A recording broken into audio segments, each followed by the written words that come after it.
Good morning. News and hair oil సమర్పిస్తున్న business breakfast షోకి స్వాగతం. Asian markets are trading at a stronger levels this morning. So Asian మార్కెట్స్లో ఒక strength చూస్తున్నాం మనం. ఒక షాంఘై మినహాయిస్తే మిగతా ఇండిసెస్లో మనం లాభాలు చూస్తున్నాం. కొరియన్ ఇండెక్స్ కోస్పీ కావచ్చు, సింగపూర్ స్ట్రైట్స్ టైమ్స్, అలాగే తైవానీస్ ఇండెక్స్ ఇవన్నీ కూడా లాభాలు ట్రేడ్ అవుతున్నాయి. ఎస్ఎక్స్ నిఫ్టీ కూడా 57 పాయింట్ల లాభంతో 8047. సో ఒక స్ట్రాంగ్ ఓపెనింగ్ని ఇండికేట్ చేస్తుంది నిన్నటి లాభాల తర్వాత. సో యూఎస్లో last night all 3 indices Dow Jones, Nasdaq and S&P 500 మూడు కూడా పాజిటివ్గా క్లోజ్ అయ్యాయి. రికార్డ్ హైస్ దగ్గర క్లోజ్ అయ్యాయి. ఇన్ఫాక్ట్ వరుసగా రెండో రోజు. So US dollar 6 months high దగ్గర ఉంది. డౌ జోన్స్ ఇండెక్స్ 19,000 పైన క్లోజ్ అయింది. మొదటిసారిగా చారిత్రాత్మక గరిష్ట స్థాయి ఇది. అలాగే S&P 500 2200 పైన క్లోజ్ కావడం కూడా నిన్నటి అమెరికన్ మార్కెట్ల ట్రేడింగ్కి సంబంధించి విశేషం. సో ఈ నేపథ్యంలో ఏషియన్ మార్కెట్స్లో కూడా పాజిటివ్ ట్రెండ్ చూస్తున్నాం. మన మార్కెట్స్ కూడా ఒక పాజిటివ్ ఓపెనింగ్ కోసం సిద్ధమవుతున్నాయి. నిన్నటి షార్ట్ కవరింగ్ ర్యాలీ తర్వాత మన మార్కెట్స్ చాలా చాలా ఓవర్ సోల్డ్ లెవెల్లో ఉన్న సంగతి మన అందరికీ తెలిసిందే. అది నవంబర్ 8 నుంచి ఈ వీక్నెస్ మన మార్కెట్స్లో ప్రవేశించి కొనసాగుతూ ఉంది. సో నిన్న ఒక షార్ట్ కవరింగ్ ర్యాలీ చూసాం. ఇవాళ ఓపెనింగ్ కూడా పాజిటివ్గా ఉండబోతుంది. సో ఈ ఓపెనింగ్ని ఎలా ఉపయోగించుకుంటుంది మార్కెట్? సెల్ ఆఫ్ వస్తుందా, లేకపోతే కొంత అమ్మకాల ఒత్తిడి తగ్గుతుందా అనేది మనం వేచి చూడాలి. సో మార్కెట్స్ బహుశా లాభపడుతున్న కొద్దీ ఎఫ్ఐఎస్ సెల్లింగ్ మళ్ళీ ఉధృతం కావచ్చు. ఎందుకంటే నవంబర్ 9 నుంచి ఎఫ్ఐఎస్ వరుసగా 9 సెషన్స్ పాటు అమ్మకాలు సాగిస్తూనే ఉన్నారు. అఫ్ కోర్స్ లాస్ట్ 2-3 డేస్గా వాళ్ళ సెల్లింగ్ వాల్యూమ్స్ తక్కువగా ఉన్నాయి. నిన్న కూడా క్యాష్ మార్కెట్స్లో ఎఫ్ఐఎస్ 693 crores వర్త్ స్టాక్స్ మాత్రమే అమ్మడం చూసాం. సో కొద్దిగా సెల్లింగ్ వాల్యూమ్స్ తగ్గుముఖం పట్టాయి. But still they are net sellers. Domestic institutional investors నిన్న 1075 crores వర్త్ స్టాక్స్ని కొనడం చూసాం. సో ఒక కీలకమైన దశలో ఉన్నాయి మన markets. Weakness, near term weakness కొనసాగే అవకాశం ఎక్కువగా కనిపిస్తుంది. అండ్ ఎఫ్ఐఐ సెల్లింగ్ బ్రేక్ పడితే తప్ప మార్కెట్స్లో మనం ఒక పాజిటివ్ మూమెంటం మళ్ళీ చూసే అవకాశాలు లేవని చెప్పుకోవాలి ప్రస్తుతానికి. సో 200 మూవింగ్ యావరేజ్ చూస్తే మనకు నిఫ్టీ 8142 దగ్గర ఉంది. 20-day మూవింగ్ యావరేజ్ 8400 దగ్గర ఉంది. సో ఈ రెండు లెవెల్స్ మధ్య చాలా గ్యాప్ ఉండడం అనేది కూడా కొంత నెగిటివ్ బయస్ గానే మనం చెప్పుకోవచ్చు. సో ఆల్ ఇన్ ఆల్ మనకు మార్కెట్స్లో ఒక టెంపరీ ఫ్లోర్ కనిపిస్తోంది. బట్ ఇక్కడ నుంచి ఒకవేళ ఏదైనా మళ్ళీ అనూహ్యంగా మార్కెట్స్లో సెల్లింగ్ వస్తే తప్ప కొద్ది రోజులు ఈ షార్ట్ కవరింగ్ ర్యాలీ లాంటిది కొనసాగే ఛాన్సెస్ ఉన్నాయి. ఎలాంటి రిజల్ట్స్ వచ్చాయి? ఎలాంటి రిజల్ట్స్ గమనిస్తే 84% ప్రాఫిట్స్ పెరిగాయంటూ మనం వార్త రావడం చూసాం.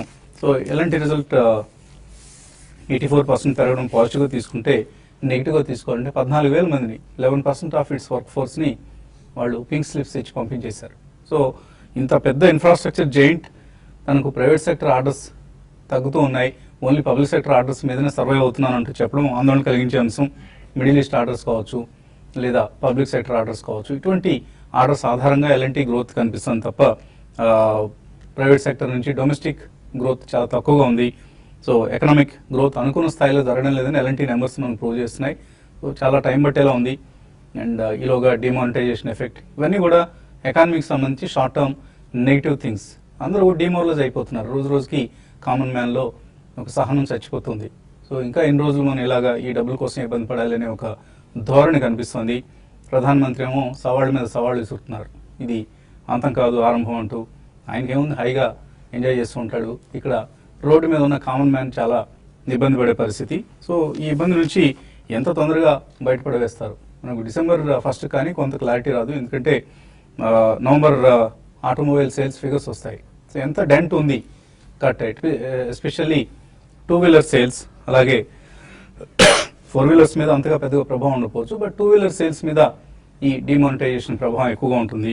సో అలాగే మనకి January 1 కానీ, January 1st week, 2nd week కానీ మనకు క్వార్టర్లీ నెంబర్స్ పరంగా ఎటువంటి వీక్నెస్ ఉంటుంది అన్నది స్పష్టం కాదు. సో ఇవన్నీ వేచి చూడాలి. సో ఫైనాన్షియల్ సర్వీసెస్ సెక్టర్ సంబంధించిన స్టాక్స్లో మనం జనవరిలో మళ్ళీ ఒక కట్ ఉండొచ్చు. ఎందుకంటే ఈ రిజల్ట్స్ నెగిటివ్గా రావడం అనేది జరిగితే ఫైనాన్షియల్ సర్వీసెస్ సెక్టర్ సంబంధించిన స్టాక్స్లో మళ్ళీ సెల్లింగ్ వస్తుంది. బట్ నిన్న మాత్రం మనం మనపూర్వం కావచ్చు, చోళమండలం కావచ్చు, ఇటువంటి స్టాక్స్లో బయింగ్ చూసాం. NMDC, హిందాల్కో, ఇటువంటి స్టాక్స్లో మెటల్ సంబంధించిన ప్యాక్లో బయింగ్ చూసాం. అలాగే రియల్ ఎస్టేట్లో కమర్షియల్ స్పేస్ ఎవరైతే ఎక్కువ డెవలప్ చేస్తారో, not residential sales property developers, Shobha developers, prestige estates, ఇటువంటి కౌంటర్స్లో కొంత బయింగ్ చూసాం. సో ఇదంతా కూడా ఇంకా కంటిన్యూ అవుతుందా ఈ బయింగ్, లేదా జస్ట్ ఏదైనా లోవర్ లెవెల్స్ దగ్గర బై చేద్దాం అనే ఉద్దేశంతో కొన్నదా అనేది ఇవన్నీ వెయిట్ చేసి చూడాల్సిన పరిస్థితి. ఇప్పుడు అప్పుడే మనం మార్కెట్స్ ఎయిదర్ ఆఫ్ ది డైరెక్షన్లో వెళ్తాయని నిర్ధారణకు రాలేము. సో చాలా అప్రమత్తంగా ఉండాల్సిన సమయం ఇంకా కొనసాగుతుంది. మనకి మార్కెట్స్ పరిస్థితి గురించి మాట్లాడేందుకు అనలిస్ట్ సిద్ధంగా ఉన్నారు. So Nifty, bank Nifty moves మళ్ళీ కొద్దిగా పాజిటివ్గా మారాయి. ఈ పాజిటివ్ నెస్ కొనసాగుతుంది అనుకుంటున్నారా, లేకపోతే మళ్ళీ సెల్లింగ్ వస్తుందా? ఐ డోంట్ థింక్ అండి, ఎందుకంటే మనకి షార్ట్ టర్మ్ ట్రెండ్ అనేది డెఫినెట్లీ మనకి నెగటివ్ ట్రెండ్ అనేది ఎస్టాబ్లిష్ అయింది చార్ట్స్ పరంగా. సో ఎప్పుడైతే మనకి 8142 200-డే మూవింగ్ యావరేజ్ కింద ట్రేడ్ అవుతూ మొదలెట్టిందో ప్రాబ్లీ డెఫినెట్లీ మనకి షార్ట్ టర్మ్ ట్రెండ్ అనేది నెగటివ్ గానే ఉంది. ఇట్స్ ఓన్లీ పుల్ బ్యాక్ గా మనం పరిగణిస్తాం. సో మనం ద హోల్ ర్యాలీ ఏదైతే మనం చూసామో గత 8-9 నెలలుగా 6800 నుంచి ఆల్మోస్ట్ 89-60 దాకా వెళ్ళటం చూసాం up side. So exactly 50% retrace అవటం చూసాం మొన్నటి లోతో. సో ఐ థింక్ 78-97 దగ్గర ఆల్మోస్ట్ మనకి 50% రిట్రేస్ ఉంటుంది చూసాం. ఐ థింక్ మొన్నటి లో is almost close to that 7916 దగ్గర. నిన్నటి rally I think it's only relief rally అన్నట్టుగా మనం పరిగణిస్తాం. So as long as Nifty stays below 8284 80-84 కింద ఉన్నంత కాలం probably it's only relief rally అనొచ్చు. మేబీ ఫస్ట్ రెసిస్టెన్స్ అనేది మనకి మేజర్ రెసిస్టెన్స్ 8142 ఏదైతే 200-డే మూవింగ్ యావరేజ్ ఉందో అక్కడ ఉండే అవకాశం ఉంది. అండ్ మనకి నిన్నటి బార్ కనుక చూస్తే కనుక ప్రాబ్లీ మనకు ఒక చిన్న పాజిటివ్ బారే మనం రావటం చూసాం, which we call as a hammer bar. And గత 10 సెషన్స్ లో ఏదైతే ట్రేడింగ్ ప్యాటర్న్స్ ఉన్నాయో ఐ థింక్ నిన్న సెకండ్ టైం మనం గ్రీన్ బార్ రావటం చూసాం. So everyday almost they are only red bars. So నిన్న ఒక రోజే మనం గ్రీన్ బార్ రావటం చూసాం. మేబీ షార్ట్ టర్మ్ ట్రేడర్స్ ఎవరైతే ఉంటారో 7916 మొన్నటిలో ఏదైతే ఉందో అది స్టాప్ లాస్ పెట్టుకుని లాంగ్ పొజిషన్స్ క్రియేట్ చేయొచ్చు. అది కూడా మేబీ ఆన్ డిప్స్. ఈ రోజు గ్యాప్ ఏదైతే ఉందో నిన్నట్లాగే గ్యాప్ ఫిల్ చేసే అవకాశం ఎక్కువ ఉంటుంది జనరల్ ఇలాంటి మార్కెట్స్ లో. అదేవిధంగా బ్యాంక్ నిఫ్టీ చూస్తే కనుక మనకి 18,143 అబౌవ్ ఉన్నంత కాలం ప్రాబ్లీ కొద్ది అప్ సైడ్ అనే చెప్పొచ్చు. అండ్ డెఫినెట్ గా ఇది అవుట్ పర్ఫార్మ్ చేస్తుంది. So we're far away from 200-డే మూవింగ్ యావరేజ్ బ్యాంక్ నిఫ్టీలో 17,643 అంటే ఆల్మోస్ట్ ఇక్కడ నుంచి 900 పాయింట్స్ కిందకు వస్తేనే 200-డే మూవింగ్ యావరేజ్ దగ్గరలో ఉంటుంది. వేరేస్ నిఫ్టీ కనుక చూస్తే బిలో దట్ ట్రేడ్ అవుతుంది. సో బ్యాంక్ నిఫ్టీ కొద్దిగా అండర్ పర్ఫార్మెన్స్ చేసే ఛాన్స్ ఉంది కాబట్టి మార్కెట్ కొద్దిగా డిప్ వస్తే కనుక 18,100 బిలో స్టాప్ లాస్ పెట్టుకుని లాంగ్ పొజిషన్స్ క్రియేట్ చేయొచ్చు. In case market rally further గా కంటిన్యూ అవుతే కనుక 18,850 to 18,900 దాకా అప్ సైడ్ వెళ్ళే ఛాన్స్ ఉంది.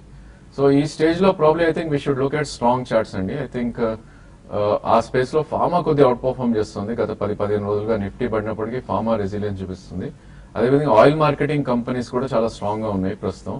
ఓకే, ఒక 3 to 4% కట్ వచ్చినా కూడా I think they are about 200-డే మూవింగ్ యావరేజ్ ట్రేడ్ అవుతాం చూస్తున్నాం. అదేవిధంగా PSU bank space I think we should focus there. Maybe SBI, bank of Baroda లాంటి స్టాక్స్ ప్రాబ్లీ ఐ థింక్ ఈ స్పేస్ లో ఉంటే కొద్దిగా మనకి రిలీఫ్ ఉండే ఛాన్స్ ఉంది. ఐ థింక్ ఈ స్టేజ్ లో we should avoid cement space and probably real estate అని చెప్పొచ్చు. సో ట్రేడర్స్ ఎటువంటి సలహా ఇస్తారు కూడా? ట్రేడింగ్ పరంగా చెప్పాలంటే ఈ రోజు ఓపెనింగ్ గ్యాప్ అప్ లో వచ్చినా కూడా అయితే నిన్నట్లాగా మార్కెట్ అంటే నిన్న వోలటాలిటీ చూసాము, హై నుంచి కరెక్ట్ అయ్యి మళ్ళీ లాస్ట్ లో ఒక 45 మినిట్స్ లో మార్కెట్ మంచి రికవరీ చూసాము. ఆల్మోస్ట్ డేస్ హై పాయింట్ లో క్లోజ్ అయింది. అయితే ఈ సేమ్ నిన్నటి రిపీట్ అవుతుందంటే మాత్రం కొంచెం కష్టమే అనిపిస్తుంది.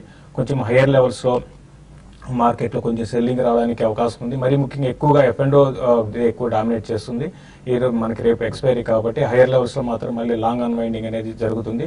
అయితే ఇంట్రెస్టింగ్ ఏంటంటే నిన్న లాస్ట్ 2-డే ట్రేడింగ్ సెషన్ లో FIs కొంచెం మన ఈక్విటీలో సెల్ చేస్తున్నా కూడా F&Oలో మాత్రం కొంత బయింగ్ పొజిషన్స్ తీసుకుంటున్నారు నెక్స్ట్ సిరీస్ కి. అయితే రోలోస్ పరంగా చెప్పాలంటే 7 to 8% అంటే లాస్ట్ 3 నెలలుగా యావరేజ్ తీసుకుంటే మనకి అటు నిఫ్టీ ఫ్యూచర్స్ లోను అటు బ్యాంక్ నిఫ్టీ ఫ్యూచర్స్ తర్వాత స్టాక్ ఫ్యూచర్స్ తగ్గింది. బట్ ఈ రోజు రేపట్లో కొంచెం రోలోవర్స్ పికప్ అయ్యే అవకాశం కనపడుతుంది. అయితే మార్కెట్స్ మాత్రం వోలటాలిటీ అనేది ఈ రోజు కూడా బాగా వోలటైల్గా ఉండొచ్చు. హైయర్ లెవెల్స్ లో కొన్ని స్టాక్స్ ని ఏదైనా సెల్లింగ్ కూడా చేసుకోమంటాను. అయితే బయింగ్ విషయానికి వస్తే ఎలాంటి ఒకటి నిన్న పార్టిసిపేషన్ లేదు, తర్వాత రిజల్ట్ కూడా అంటే స్ట్రీట్ ఎక్స్పెక్ట్ చేసిన దాకా వచ్చింది. దాంట్లో ఒక షార్ట్ కవరింగ్ ర్యాలీ రావచ్చు.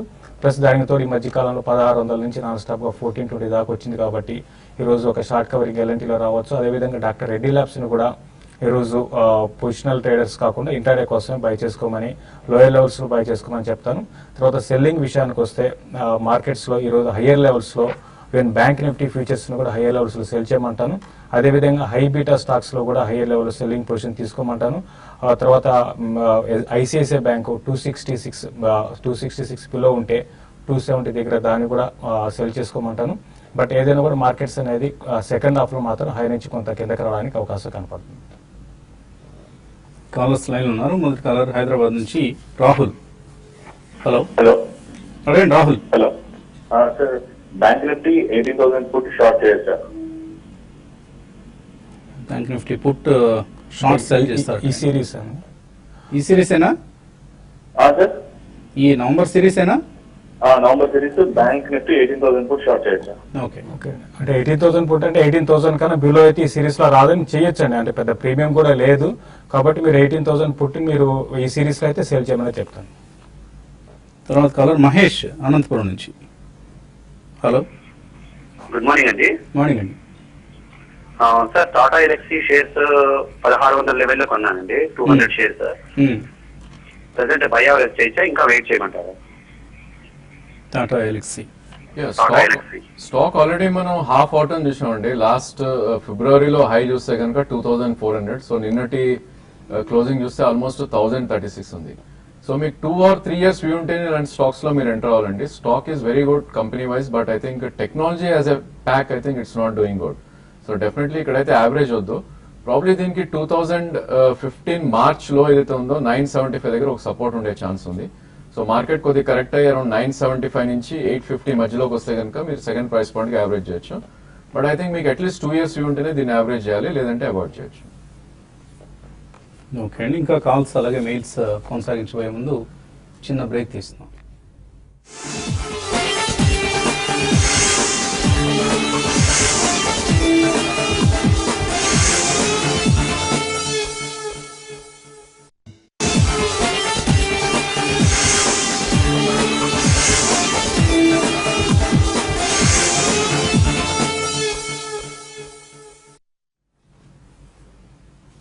బిజినెస్ బ్రేక్ఫాస్ట్ షోకి తిరిగి స్వాగతం. కాలర్స్ లైన్ ఉన్నారు. తర్వాత కాలర్ హైదరాబాద్ నుంచి Vijay Kumar. Hello hello sir, FEL 200 shares 17 rupees price లో కొన్నామండి. హెచ్బిఎల్ ఇప్పుడు అది ఎఫ్ఈఎల్ అండి, ఫ్యూచర్ ఎంటర్ప్రైజ్ లిమిటెడ్. హలో, ఇంకొకసారి చెప్పండి, ఆ పేరు క్లియర్ గా చెప్పండి. FEL future enterprise limited, FEL future enterprises. Okay, 17 rupees లో కొన్నామండి. అది ఇప్పుడు హోల్డ్ చేసుకోమంటారా, ఎగ్జిట్ కామంటారా సార్? ఫ్యూచర్ ఎంటర్ప్రైజెస్ అనేది ఫ్యూచర్ గ్రూప్ కి సంబంధించిన కంపెనీ. ఇది ఈ మధ్యకాలంలో ఫ్యూచర్ ఎంటర్ప్రైజెస్ అంతా కూడా ఏంటంటే కొంచెం అంతా గందరగోళం దాంట్లోంచి దీంట్లో వచ్చిందండి. బట్ ఈ స్టాక్స్ పరంగా చూస్తే మనకి ఏం పెద్దగా రిటర్న్ ఇచ్చింది, ఇన్వెస్ట్మెంట్ చేసిన వాళ్ళకి రిటర్న్ ఇచ్చింది పరంగా ఏం లేదు. ఈవెన్ ఎఫ్ఈఎల్ ఎంటర్ప్రైజెస్ కూడా చాలా వీక్ గా ఉంది. ఏమాత్రం ఈవెన్ బుల్ మార్కెట్ లో కూడా పెద్దగా ఏం పార్టిసిపేషన్ లేదండి. కాబట్టి ఇటువంటి పరిస్థితుల్లో మీరు ఇప్పుడు నెక్స్ట్ ఇక్కడ నుంచి ఏంటంటే మార్కెట్లో క్వాలిటీ స్టాక్స్ పెరుగుతాయి. కాబట్టి ఫ్యూచర్ ఎంటర్ప్రైజెస్ ని మీరు కొంచెం కొన్ని రోజులు ఆగి మళ్ళీ మార్కెట్లో ఒక ర్యాలీ వచ్చినప్పుడు దీంట్లో నుంచి ఎగ్జిట్ కమని చెప్తానండి. తర్వాత కాలర్ శ్రీనివాస్ బెంగళూరు నుంచి. హలో అడగండి శ్రీనివాస్. ఇది జిఐసి హౌసింగ్, దివాన్ హౌసింగ్ అండి, ఐడిఎఫ్సి బ్యాంక్ ఈ టైంలో ఇన్వెస్ట్ చేసుకోవచ్చు అండి కొంచెం లాంగ్ టర్మ్ కి. ఓకే, ఇన్వెస్ట్ చేయొచ్చు ఇటువంటి stocks? I think definitely invest చేయొచ్చు అండి. మీకు అట్లీస్ట్ 1.5-2 years వ్యూ ఉండాలి. ఎందుకంటే ఈ స్టాక్స్ ఆల్రెడీ టాప్ నుంచి చూస్తే కనుక 30-35% కరెక్ట్ అవడం చూసాం. మేబీ ఇక్కడ నుంచి ఇంకో 10 or 15% కరెక్ట్ అవ్వచ్చు. సో జిఎస్సి హౌసింగ్ చూస్తే కనుక కరెంట్ మార్కెట్ ప్రైస్ 270 ఉంది. మేబీ డౌన్ సైడ్ 220 or 240 దాకా కూడా రావచ్చు. అదేవిధంగా దివాన్ హౌసింగ్ కూడా 330 నుంచి ఆల్మోస్ట్ 220-225 దాకా కరెక్ట్ అయింది. మేబీ మార్కెట్ ఇంకొద్ది కరెక్ట్ అవుతే కనుక 190-195 దాకా కూడా రావచ్చు. సో 2 or 3 ప్రైస్ పాయింట్స్ లో మీరు 10 or 15% కరెక్షన్ లో డెఫినెట్లీ మీరు బై చేయొచ్చండి. బట్ ఈ స్టాక్స్ కి అట్లీస్ట్ మీకు 1.5 year వ్యూ ఉండాలి.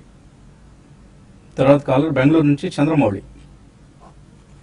హలో హలో అడగండి చంద్రమౌళి. గుడ్ మార్నింగ్ అండి. మార్నింగ్. యాక్చువల్గా నేను హెచ్ఓఐసి హిందుస్థాన్ ఆయిల్ ఎక్స్పోర్ట్ 77 లో హోల్డ్ చేస్తున్నాను. అలాగే డిఎల్ఎఫ్ ఒకటి, ఇవి యావరేజ్ చేయొచ్చా ఈ టైంలో?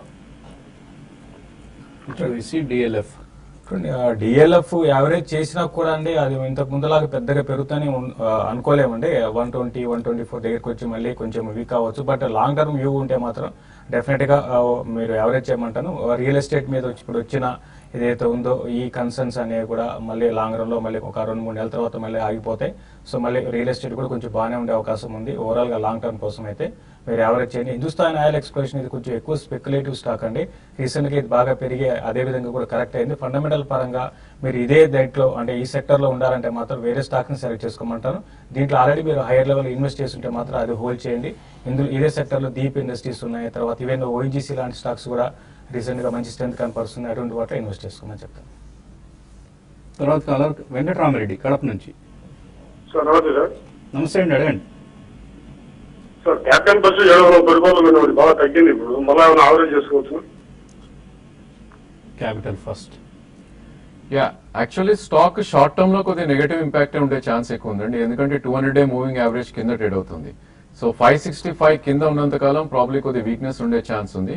బట్ దీనికి మీనింగ్ఫుల్ సపోర్ట్ అనేది అరౌండ్ 416 దగ్గర ఉంది. సో 485 కరెంట్ మార్కెట్ ప్రైస్ ఉంది. ఇన్ కేస్ మార్కెట్ కరెక్ట్ అయ్యి 450 నుంచి 425 మధ్యలోకి వస్తే కనుక మీకు 1 year వ్యూ ఉంటే కనుక సెకండ్ ప్రైస్ పాయింట్ లో కూడా మీరు తీసుకోవచ్చు. ప్రాబ్లీ 1.5 year లో డెఫినెట్లీ ఐ థింక్ మళ్ళీ ఇది 625 నుంచి 730 దాకా అప్ సైడ్ వెళ్ళే ఛాన్స్ ఎక్కువ ఉంది. కలూరు నుంచి రాము లైన్ ఉన్నారు. హలో హలో, అడగండి Ramu. Good morning sir. Morning. ఏం లేదు సార్, విధి డయాబెటిక్స్ ఒకటి ఉంది, బైజింగ్ చేయితే ఈ రోజు అదేనో నోసిల్ ఒకటి సార్. ఫస్ట్ స్టాక్ ఏదన్నారు? Vidhi V I D H I sir, Vidhi diabetics sir. Vidhi డైస్టఫ్.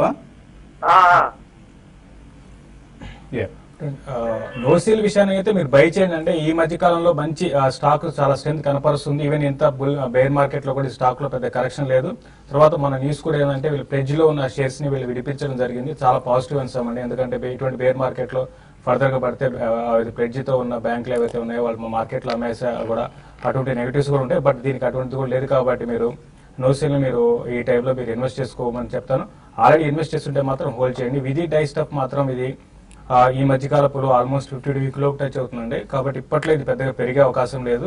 మీరు ఫ్రెష్ గా ఇన్వెస్ట్మెంట్ అయితే వద్దని చెప్తానండి. ఆల్రెడీ ఇంతకుముందు ఇన్వెస్ట్ చేస్తుంటే మాత్రం ర్యాలీస్ లో ఎగ్జిట్ కమ్మని చెప్తాను. తర్వాత కాకినాడ నుంచి శ్రీనివాసరావు. హలో అడగండి శ్రీనివాసరావు. సార్ అడగండి, ప్రశ్న అడగండి. హలో, వినిపిస్తుంది, అడగండి. సార్ నమస్కారం సార్. నమస్తే అండి. సార్ నమస్కారం సార్. సార్ నమస్కారం సార్.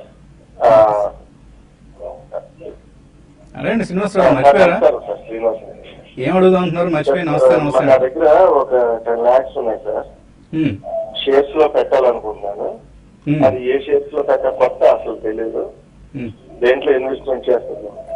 ఇంతకుముందు మీ దగ్గర ఉన్న డబ్బుని ఎలా ఇన్వెస్ట్ చేస్తున్నారు? మార్కెట్లో ఎప్పుడైనా ఇన్వెస్ట్ చేశారా?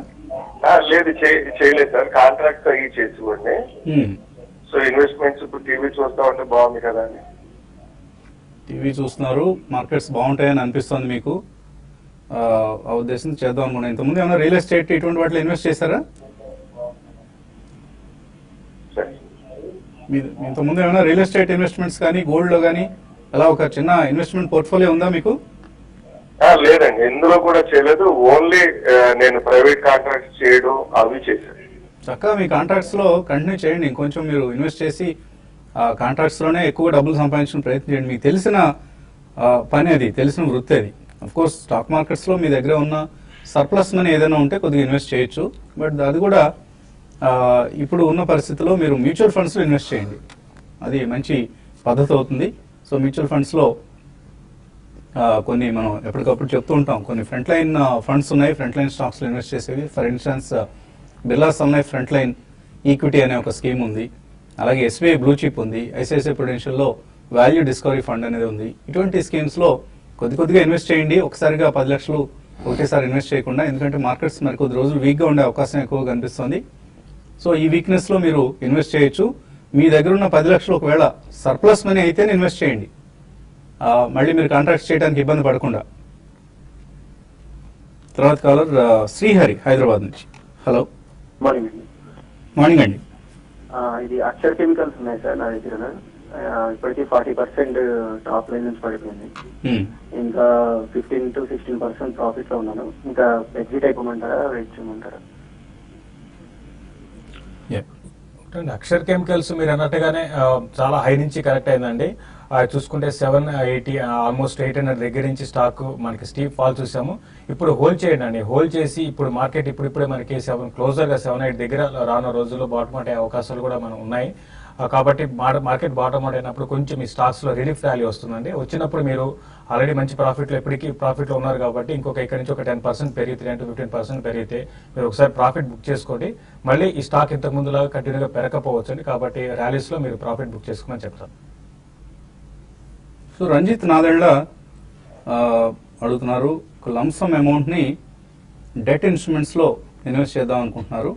సో ఎటువంటి వాటిలో ఇన్వెస్ట్ చేయాలనేది ఆయన సందేహంగా ఉంది. ఈ మధ్య మీరు అన్నట్లుగానే డెట్ ఇన్స్ట్రుమెంట్స్లో ఇన్వెస్ట్ చేయడం అనేది కరెక్ట్ పద్ధతి అండి ఇప్పుడున్న పరిస్థితుల్లో. ఎస్పెషల్లీ ఇందులో మీరు డైనమిక్ బాండ్ ఫండ్స్ లాంటి వాటిని సెలెక్ట్ చేసుకోవచ్చు. అది ఐసిఐసిఐ ప్రుడెన్షియల్లో డైనమిక్ బాండ్ ఫండ్ చక్కగా పనిచేస్తున్న స్కీమ్ ఇది. అలాగే Birla sun life dynamic bond fund కూడా ఉంది. సో ఇవేంటంటే డైనమిక్ బాండ్ ఫండ్స్ అనేవి ఎప్పటికప్పుడు మారుతున్న పరిస్థితులను దృష్టిలో ఉంచుకొని బాండ్స్లోనే కొంచెం డైనమిక్గా అటు ఇటు షిఫ్ట్ చేసుకుంటూ కొద్దిగా ఈక్విటీస్లో కూడా ఇన్వెస్ట్ చేస్తారు. Especially ICICI Prudential dynamic bond fund కొద్దిగా లిటిల్ బిట్ ఆఫ్ మనీని ఈక్విటీ రిలేటెడ్ ఇన్స్ట్రుమెంట్స్లో కూడా ఇన్వెస్ట్ చేస్తుంటుంది. బాగా చక్కటి రిటర్న్స్ ఇస్తుంది. లాస్ట్ 1 yearలో 15-16% రిటర్న్ ఇచ్చింది.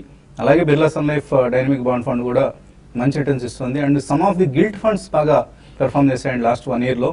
Maybe they will continue to do well, like HDFC gilt fund కానీ ఎల్ఎన్టీ గిల్ట్ ఫండ్ కానీ ఇవి 17-18% రిటర్న్స్ లాస్ట్ 1 yearలో ఇచ్చాయి. సో ఈక్విటీ ఇన్స్ట్రుమెంట్స్కి ఎటువంటి తీసిపోకుండా ఏమాత్రం తీసిపోకుండా చక్కటి రిటర్న్స్ ఇస్తున్నాయి. సో డెట్ ఫండ్స్లో ఇన్వెస్ట్ చేయడానికి రాబోయే రోజులు ఎలాగో వడ్డీ రేట్లు తగ్గుతాయంటున్నారు కాబట్టి ఇప్పుడున్న పరిస్థితుల్లో కొంత ఇటువంటి ఫండ్స్లో ఇన్వెస్ట్ చేస్తే మంచి రాబడి వచ్చేందుకు అవకాశం ఉంటుంది. తర్వాత mail Subbu course Capital First ఇందాకే అడిగారు, మళ్ళీ ఒకసారి రిపీట్ చేస్తారు. క్యాపిటల్ ఫస్ట్ 600లో కొన్నారైనా ఎవరేజ్ చేయొచ్చు? ప్రాబ్లీ ఐ థింక్ కొద్దిగా వెయిట్ చేయొచ్చండి, ఎందుకంటే ఇది 416 దగ్గర మంచి సపోర్ట్ ఉంది, key support. So 480 current market price, maybe 450 నుంచి 425 మధ్యలో వస్తే కనుక మీరు యావరేజ్ చేయొచ్చు. బట్ ఇక్కడ గమనించాల్సింది ఏంటంటే 1 to 1.5 year వ్యూ ఉంటేనే ఈ స్టాక్స్ లో ఈ స్టేజ్ లో ఎంటర్ అవ్వాలి. అలాగే ఫణీంద్ర రెడ్డి కూడా డెట్ మ్యూచువల్ ఫండ్స్ గురించి అడిగారు, ఇందాక చెప్పిన సమాధానం వర్తిస్తుంది. అండ్ రవి వర్మ అడుగుతున్నారు, ఉజ్జీవన్ కొన్నారట 500 రూపాయల్లో, బాగా తగ్గుతోంది, ఇప్పుడు 320కి వచ్చేసింది, ఏం చేయాలి?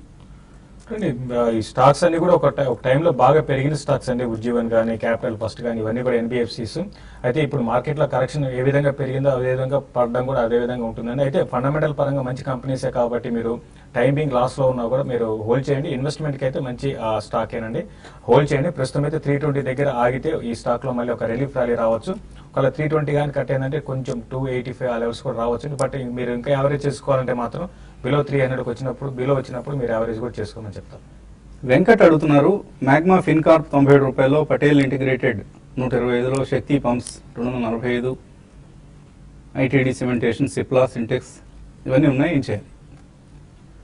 I think most of them అన్ని కూడా మిడ్ క్యాప్ స్టాక్స్ అండి. ప్రాబ్లీ ఈ స్టేజ్ లో మీరు ప్రాఫిట్స్ ఉంటే కనుక better to shift to large caps, ఎందుకంటే లార్జ్ క్యాప్స్ కూడా మంచి ప్రైస్, అట్రాక్టివ్ ప్రైస్ లో అవైలబిలిటీ ఉన్నాయి. అదర్వైజ్ మీకు 1 year 1.5 year ఉంటే కనుక డెఫినెట్లీ మీరు ఆ స్టాక్స్ హోల్డ్ చేయొచ్చు. ఓకే, మాలు అన్న పేరుతో వచ్చింది ఇది, మాలు నవలూరి అని. బామర్ లారీ అండ్ కంపెనీ కొనొచ్చా ఈ రేట్లో ఇప్పుడున్న ప్రైస్లో? I think very thinly traded stock అండి ఇది. ఆల్మోస్ట్ ఐ థింక్ ఇది కరెక్షన్ కూడా రావట్లేదు. ఇన్ కేస్ మార్కెట్ పడినా కూడా అబౌట్ 20-day మూవింగ్ యావరేజ్ కూడా price. Currently it's around 829 rupees. ఇందులో 3:1 బోనస్ 26 December ఎక్స్ డేట్ అని వచ్చిందట మన ప్రోగ్రామ్ లో. సో బిఫోర్ బోనస్ కొనుక్కోవచ్చు. డెఫినెట్ గా అండి. 785 is 20-day moving average. In case market correct అయినా కూడా 780 దాకా డౌన్ సైడ్ రావచ్చు. సో వాల్యూమ్స్ థిన్ గా ఉంటాయి, ప్రాబ్లీ మీకు టైం పీరియడ్ ఎక్కువ పెట్టుకోవాలి ఇలాంటి స్టాక్స్ లో. 1 year వ్యూ ఉంటే కనుక definitely you can buy. So Balmer lorry కొనుక్కోవడానికి ఇది మంచి సమయమే. ఇంకా మెయిల్స్ మిగిలిపోయాయి, అలాగే కాలర్స్ కూడా వెయిట్ చేస్తున్నారు టెలిఫోన్ లైన్లో. కానీ ఇవన్నీ కూడా మనం youtube.com/tv5 అని /live ఇంటర్నెట్ ప్లాట్ఫామ్ మీద మరికొద్దిసేపట్లో కలుద్దాం. చిన్న బ్రేక్ తర్వాత కీప్ వాచింగ్ TV5.